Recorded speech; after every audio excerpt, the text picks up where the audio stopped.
Abonnez-vous à la chaîne pour voir les dernières vidéos.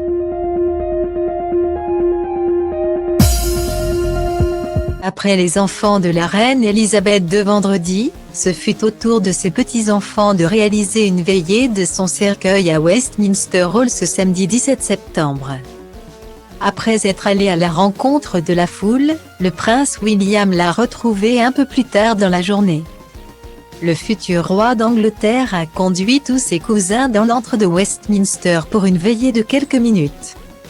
Sous les yeux du public, ce dernier a pu observer les mines tristes et sombres des princesses Béatrice et Eugénie, des princes William et Harry, de Zara et Peter Phillips, mais également de Louise et James, les enfants du prince Édouard et de son épouse Sophie de Wessex, plus discrets que leurs grands cousins.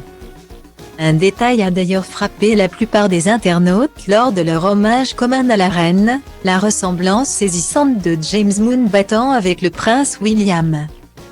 Dans son costume cravate, James, 15 ans, replongeait les fans dans le passé. Le jeune James, vicomte Severn, ressemble à s'y méprendre à William au même âge, quand il devait affronter sa peine publiquement.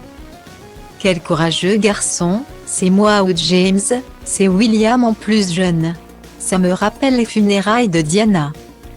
Quand il marchait derrière le cercueil, deux cousins qui se ressemblent énormément lorsqu'ils pleurent la mort d'un être cher. Il faut l'avouer, la silhouette et l'attitude de James rappellent fortement celle du prince William il y a 25 ans. Les liens entre la reine Elisabeth II et son petit-fils James Mountbatten se sont renforcés au fil des années grâce à la proximité géographique du jeune garçon et de sa grand-mère.